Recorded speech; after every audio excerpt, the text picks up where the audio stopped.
My little dog is my constant companion. She skips and jumps when I come home.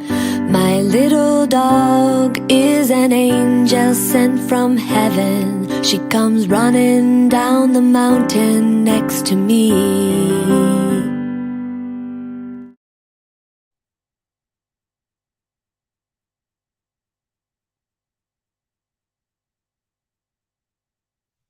All right. Hello.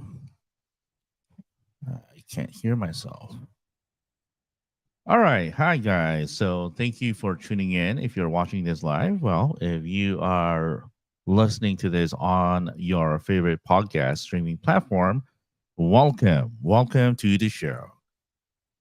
All right. So get your leashes ready and your ears pricked. Welcome to the Dog Behind the Human podcast that unearths the real tales of and secrets behind our four-legged tail wagging companions. Each week, we'll dive into fascinating stories shedding light on the unseen world of our faithful furry friends. We'll dig into the history, science, and emotional connection that binds dogs and humans together.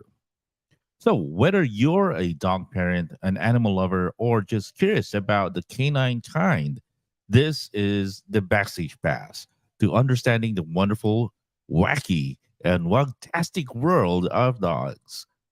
Join us as we explore everything from the unexpected origins of your favorite breeds to the heroic stories of dogs who've changed the course of history.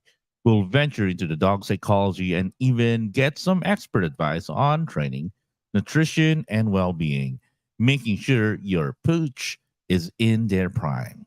So grab your pup, get comfy, and let's embark on this journey together. This is the dog behind the human.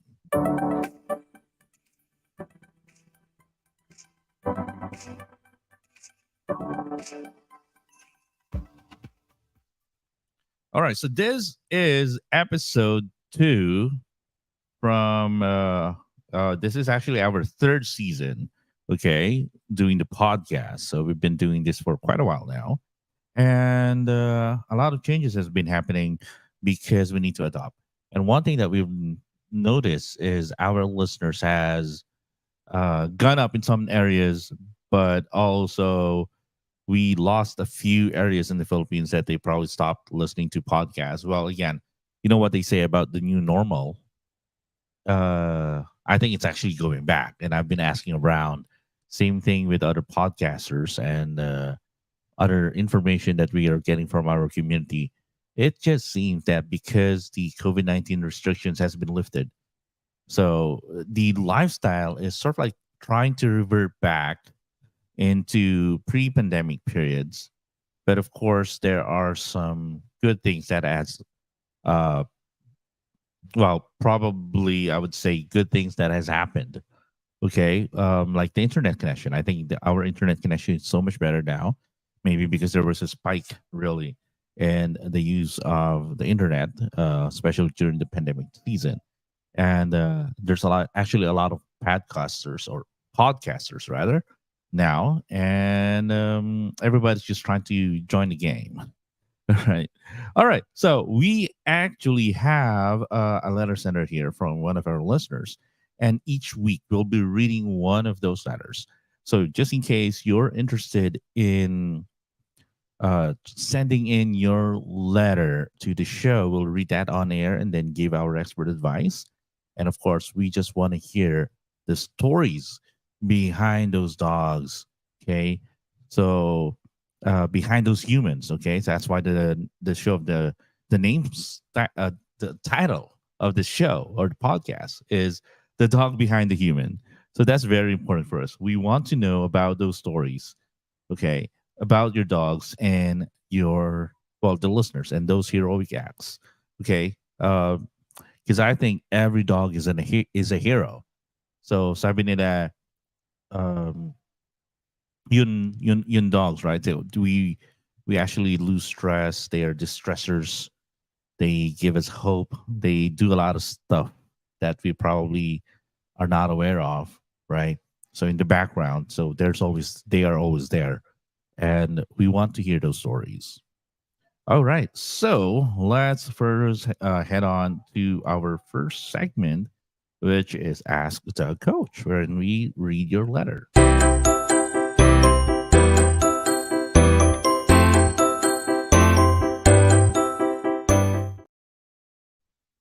All right, so from right here, so let's read this letter. This is from Davao City. So, okay.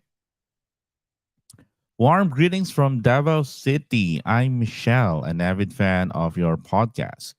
Recently, I welcomed an adorable 6 month old Aspen, whom I named Gabby, into my life. So, for everybody else who doesn't know what Aspen still stands for, it's Asong Pinoy. Okay, so gone are the days that we call them Askal.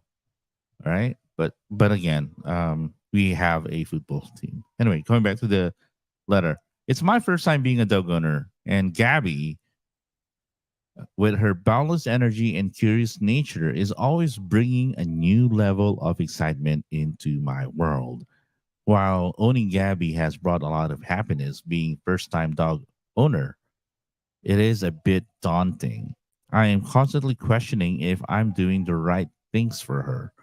I have concerns about what diet is best for a growing dog or an aspen, how much exercise she should get, and what kind of training methods works best for a dog like Gabby. Also, since I have a full time job, Gabby spends a fair amount of time at home alone. I am worried about her feeling lonely or stressed when I'm away. What can I do to make sure she feels comfortable even when I'm not around? Living in a bustling city like Davao, with its busy streets and vibrant markets, I'm also unsure about how to best socialize Gabby. Any advice on how to expose her to different situations, people, and animals while making sure she's safe would be very much appreciated. Moreover, as Gabby is still in her puppy phase, I'd love some advice on early signs of behavioral issues and how best to address them. Your expert advice would be tremendous help to a newbie dog owner like me. I'm sure other listeners who are new to the dog ownership would find it beneficial as well. I am eagerly waiting to hear your thoughts on these issues in one of your upcoming episodes. Thank you for your time and creating such a valuable resource for dog owners everywhere. Best regards, Michelle. All right. So Michelle is a first time dog owner from Davao. So Michelle, so here's the thing. What I'm getting at is because you're a first time dog owner, it's very normal for pet parents or dog owners to really parang be at a loss. Okay. So normal lang yan. So you don't have to worry about it too much. Okay. Because worrying too much just clouds your mind, say, because of the stress. And the thing about dog training is we want to minimize the stress, not just of the dog, pero of the dog owner as well. So yan yung mga tinitingnan natin eh. So we need to be able to find a way to just uh, be chill muna. Okay, though you don't really actually tell someone chilled about it when they're stressed, because that doesn't really work out. So let's take it step by step. So as a first time pet parent, socialization is key. Okay, so you're right. So you're saying that, okay, what do I do? So first of all, teaching them basic obedience, like sit down, stay calm, and leave it, is something that's very important. Uh, you want to use something that is a more of a positive reinforcement kind of training method. We don't want to be punishing the dog too much, pero we also don't want the dog to be too spoiled. Okay, because your dog would probably just growing up, your dog is trying to find a way to live into our world, and the way we do that is through positive reinforcement. Okay, just by teaching. Imagine, kasi it's also a mindset. You have to think of your dog as if it's a toddler. Okay. So, sisigawan mo ba yung toddler? Probably not, pero I'm not saying that it's wrong na sigawan nyo sila. Okay. Maybe just to get their attention. That's also very important. But we don't want to develop anything that is negative for the dog, because that would just ruin that relationship that you are still trying to build. Okay. So, Aspens, it's very important that you actually mentioned that your dog is an Aspen, because each dog is different. So, if you would say a Siberian Husky, you have more of like a boisterous energy in them. Okay. Labradors are like, we know that most labs and golden retrievers are food motivated. For an Aspen, the thing about Aspens is it's a box of chocolate. Okay, sabi nga dun sa Forrest Gump. Okay, so you don't know what you're gonna get. So that's very important. So you have to be very observant of uh, what's motivating for your dog. Do they like play? Are they food motivated? Do they just like attention? Do they just like being petted? So that's something that's very important. You need to know your dog specific uh, reward system. Okay. So once you've known kung ano yung rewarding sa kanila, then that's when you start teaching basic obedience. Okay. So teaching sit down, stay, come, and leave it. Now you're also worried about being left alone. See Gabby, right? So Gabby being left alone. So a lot of pet parents would just say, "Now, oh, hayaan ko na lang silang free roaming around the house." And yes, you can do that, but I would personally not want to do that with my own dogs. Why? Because I want to make sure that they're also protected. So I would probably get a big enough crate or a playpen that they won't be able to escape from. Okay. So restraining the dogs is very important for starters. Kasi when, I mean, it's a puppy, right? So they will try to experience the world around them.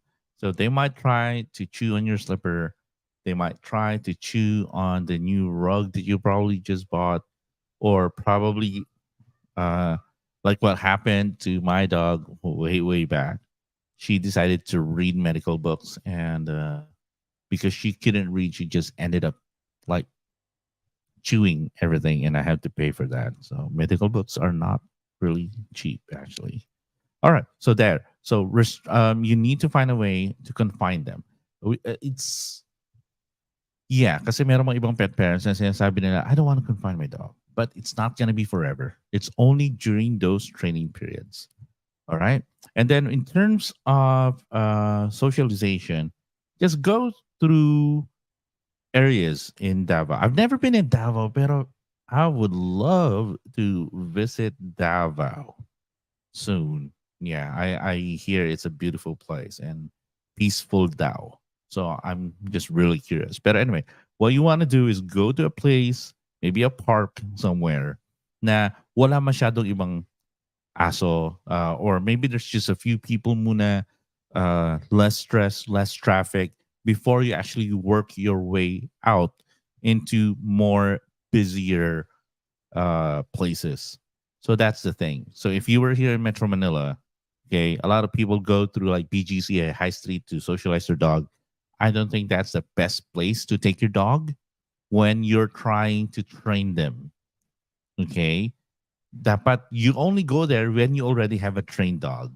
That serves as a proving ground. Pero when you're still trying to teach them, it should be in a less distracted area. Okay, not a lot of noise, not a lot of people. So you want to just focus on building that relationship and letting the dog focus on you. So that's very important. Okay. So let's see. Did I miss anything? So there, yeah. I think it's very important talaga na you first do the basic obedience, make it a positive experience, and then go through places na less stress muna.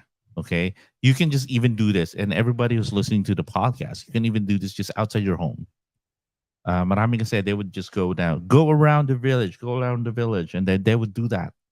The thing is, when you go around the village, you're exposing your dog to too many stressors that they might not be able to handle. So it's important that you bring them to a place that they can handle the stress. Very important, yeah. All right. So I think I was able to answer most of it. Okay. If I do miss anything, just send us another message, Michelle. Well, thank you so much, Michelle, for sending in your letter. Again, guys, if you have your own questions that you want answered, send us a letter on for the show, or you can just comment.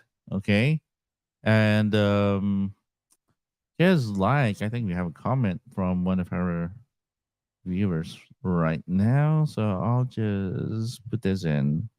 Okay, Castle Rock, a Rook. Okay, says, "Hi, Doc. Castle, I am not a doctor, so ayoko masakasuhan, pero I am a coach. So just call me coach. Anyway, my chance po ba matrain ang BM na 3 years old? BM. So I'm assuming it's a Belgian Malinois. Yes. Okay. The answer is yes. You can actually train a dog up to 7, 8, 9 years. Actually, I trained a German Shepherd, which is 9 years old. Diba? Tapos meron siyang puppy na I think like 3 years old, and I trained them together. These are German Shepherds. Pero can you train a Belgian Malinois? Definitely. You just have to be a little bit more patient, lalong-lalo na kung meron na develop na negative behavior. Kunwari, jumping behavior.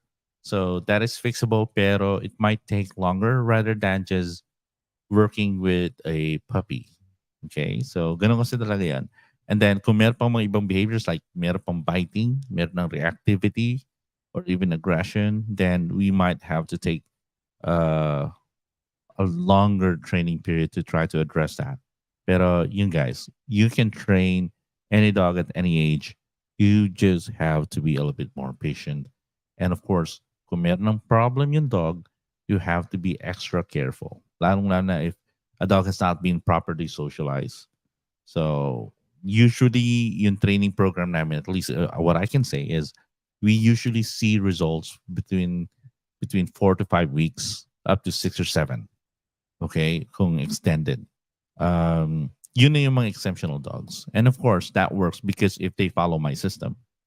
It's also difficult din naman kasi if I'm giving advice tapos no one's following the system and then I do give out a lot of advice, minsan we don't get feedback. Okay, so it's either these people are not really interested with the advice that we just gave, or they probably will come up with a different excuse na kasi busy ako, kasi ganito, kasi ganon. So, well, if you make up excuses, then nothing's going to change. I guess that's just how it is, right? So if you're always making up excuses like we're trying to lose weight, right? So, and then you make up excuses, kasi busy ako, kasi ganito. Well, don't complain, right? So accept that you're probably going to gain a few pounds. So, ganun din naman eh, right? So, ako, I can't make up excuses if I'm gaining pounds if I'm not working out. So, same thing with dogs, okay? So, sometimes I would, and this is one thing that I'm trying to teach pet parents right now. If your dog is a really good dog, then go ahead. Enjoy being a pet parent. Pero, if your dog is misbehaving, or maybe you've observed some behaviors na hindi mo napansin, um, and then the dog is just really all out, obnoxious, jumping behavior, maybe biting, maybe destroy stuff. It's not enough to be a pet parent. You also have to have a mindset of a trainer. Okay, kaya meron akong tinatawag na parent trainer. Okay, so you have to teach yourself to act as if you're a dog trainer. Okay, because discipline starts at home, and that's very important. And what your dog trainer professional is actually teach you, okay, what your dog trainer professional, just like me, is going to do is to teach you how to do it and then guide you in that journey in achieving your goal. That's what dog trainers do. The same way now, when you go to a gym and you find a trainer, okay, your gym trainer is not going to lift the weights for you, okay? Pero they will use their expertise to guide you and help you lift those weights. I think that's also very important, okay? Because sometimes we get dogs in here and then they're expecting us to do everything. Like their dog is like going to be super smart all of a sudden and they don't even know how to handle their own dog. So that's very important, okay? So we are going to teach you lift those weights, okay? Very important. Okay, so I guess that ends our first segment. Next, let's head on to the second segment, and but before that, let's have a let me just prepare that, and let's have a quick break.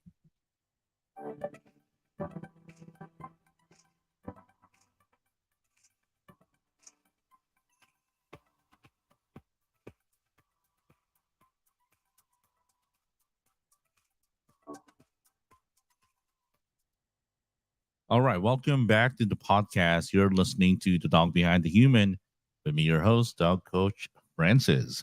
So, so for the second part of the program, we're going to give you some doggo trivia. I always love trivia. So, sabi ko, you know what? For this episode, I'm going to add a few trivia that most people probably don't know. All right. So let's see. First trivia is about Newfoundland dogs. Yeah, and I love Newfoundlands, and I've trained Newfoundlands, and they are big, they're sweet, really good swimmers. There you go. I think I just gave a few trivia. But anyway, these dogs were bred as working dogs, especially to pull nets for fishermen to haul wood from the forest. Their webbed feet are a physical adaptation that makes them excellent swimmers. In fact, they were often used for water rescue due to their powerful swimming abilities and natural life saving instinct. Huh, how about that? All right, so Newfoundlands, they're really great dogs. So I've actually seen videos on YouTube about Newfoundlands doing those rescue work. It's just amazing. Okay, so I encourage everyone to just search about Newfoundlands. They're not as popular here kasi kailangan medyo air conditioned eh. Diba? They're like the bigger or giant counterparts of Labradors, and they can overheat in Philippine climate. Okay, so they're actually best suited for cold climates. All right, next trivia is about Dalmatians. Perhaps known for their spots, Dalmatians are in fact born completely white. The characteristic spots don't appear until they're around 10 to 2 weeks old. The spots continue to develop and grow with it throughout the dog's life. So ibig sabihin, and I've actually seen this, no Dalmatian litter, they're just really white, beautiful. diba? Pero as they age, meron lumalabas na mga black spots. So makikita mo talaga na, okay, they don't really turn out as white dogs lang talaga. And then those spots will just come out randomly. And if you've ever seen 101 Dalmatians, beautiful movie, okay, way back when Disney used to make really great movies back. All right, another dog trivia is about Basenji. Okay, have I trained? Wait back. Have I trained Dalmatians? I think I've trained one, and it can be a challenge to train Dalmatians. Basenji, I have not trained or have not seen personally what a Basenji is, but this breed is originally from Central Africa and is often referred to as the barkless dog. Instead of a typical dog bark, they produce a unique yodel sound known as a baru. This is due to the distinct shape in their larynx, which is differently structured than in most other breeds.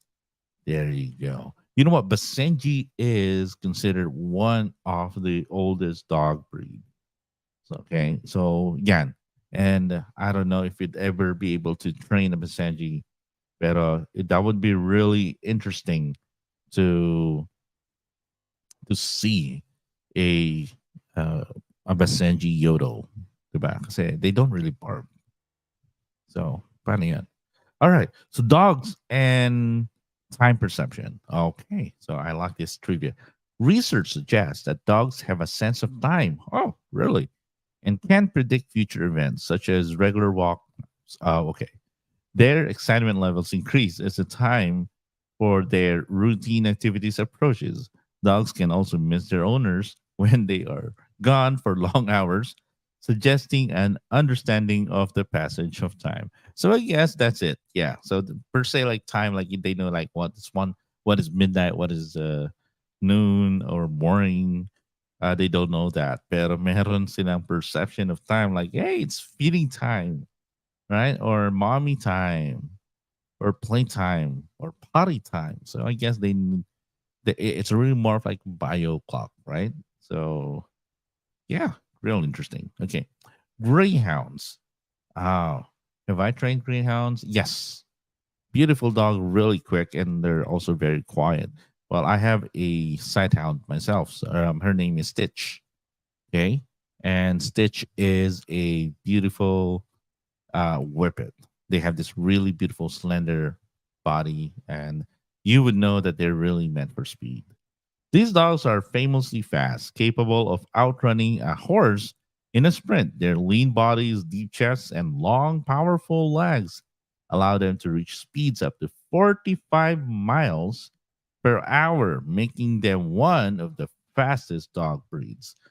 45 miles. Now you know what? Let's try to do a little bit of conversion into the metric system. Uh, to kilometer. Let's see. So that's approximately around 72.4 kilometers per hour. Wow. How cool is that? Okay, that's really quick. Okay. All right. So next trivia that we have is about the vomironasal organ. Huh. Dogs have a sensory structure in their throats known as the vomeronasal organ. Sorry if I butchered that, which allows them to taste certain scents and pheromones. This organ plays a significant role in social and reproductive behavior. Huh, that's really interesting. Okay, so the thing about dogs, then, what at least what I know is scent is everything for dogs, right? So if they are stressed, they will let you know. If you see a dog that's just not really raising their head, it could be that they're super distracted with that particular scent, or they're also trying to calm themselves in the presence of other dogs or other people that is stressing them out. So um, that's something that's good to know. Norwegian Lunderhund, a unique breed.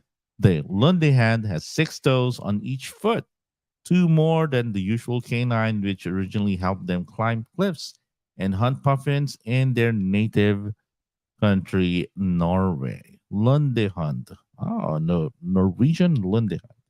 Alam nyo, there's so many dogs out there that I haven't had the chance to interact with and train.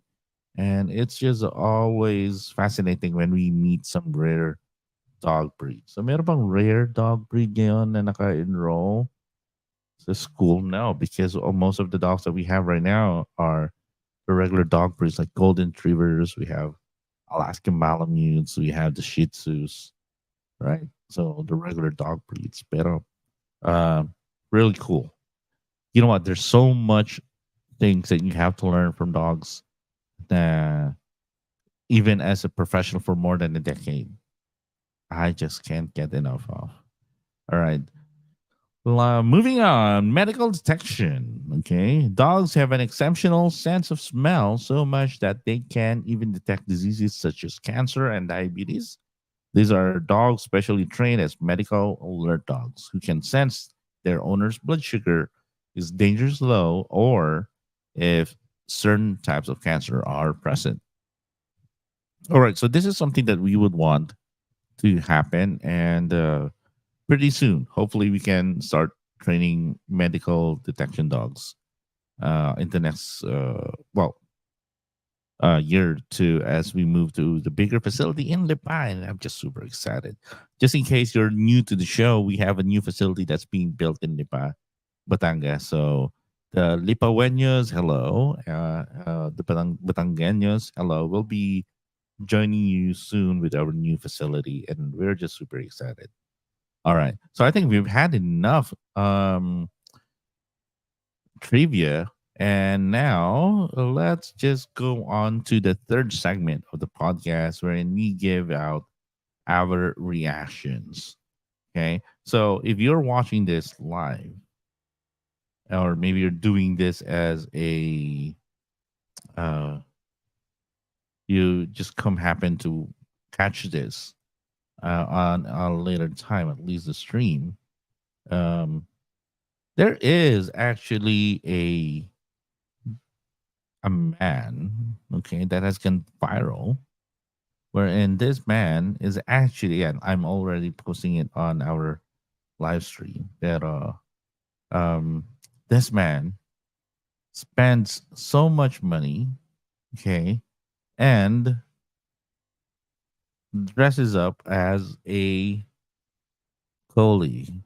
So, I mean, this is just unreal. According to reports, this man, we're not even really sure if it's a man or a woman. You know, it's just really absurd that this person spent 2 million yen. So how much is that when you convert to Philippine peso? HP. So that's approximately 783,000. Or let's just say 784,000. Okay. So as you can dress up like this Coley, and yeah, it's kind of weird if you think about it. Actually just watching it's kind of, I don't know, it's creepy if to think that there's actually a person inside who's behaving like a dog. Maybe it's if it's for fun, it's all right. Pero if you identify as a dog, I think that's messed up, right? So I know we have these issues about identifying. Pero come on, identifying as a dog. Okay, so that's just messed up, and I don't think I don't even find it cute, honestly. Um, the thing is, sometimes it's also the same way. Yeah. When we start treating dogs as if they're little humans on 4 feet, the dogs are not going to be happy. Okay, because it's something that is not natural for the dogs. Okay, if I'm watching the video right now, and even the dogs know that something is wrong. Okay, and the dog is just even like I mean the person, the human dog is even waving and pawing like a dog. 784,000 pesos. Unreal, right? Actually, this has gone viral recently. Kasi I think it was originally reported last year and has recirculated on the internet and has been headlining some of the more recent news reports. So there you go. Would you do that? Would you spend that? I mean, how much is a costume for Jollibee? I'm just interested. Does anyone know? Okay, how much is the costume to get my own Jollibee mascot? Right, and then isn't it hot inside that? And then ano yung ginagawa niya? This human is like on all uh four paws. Yeah, pero okay, so I'm guessing like hind legs still there, and then he's just crouched down like a dog. So wow. Unless if it's for a movie, I guess, then that's acceptable, right? If you're going to make create a dummy, okay, or a stunt double for a real dog, I think it's acceptable. Pero a human dressed as a dog, and then just because this human wants to live like a dog, not for me for sure. Not for me. There you go. So check about this on your. We'll be linking a link to this video on the podcast details and later on the show, at the end of the show. So if you want to watch it, go ahead, watch it. Maybe it's fun. Pero yeah, not for me. All right. So that's it. Let's close that. Hey guys, again, thank you for everyone who's listening to the podcast. We have been, and I've personally been monitoring the the progress of the show on how much we're trying to gather listeners, and we can't do this without you, and we really appreciate it. Please listen to the podcast and continue supporting us so we can create more content for you. And who knows? Okay, more content, more viewers. We can probably get in some stuff, give away some stuff for you guys. Okay, so that's very important for me. Okay. All right, so let's move on to the last stretch of the show.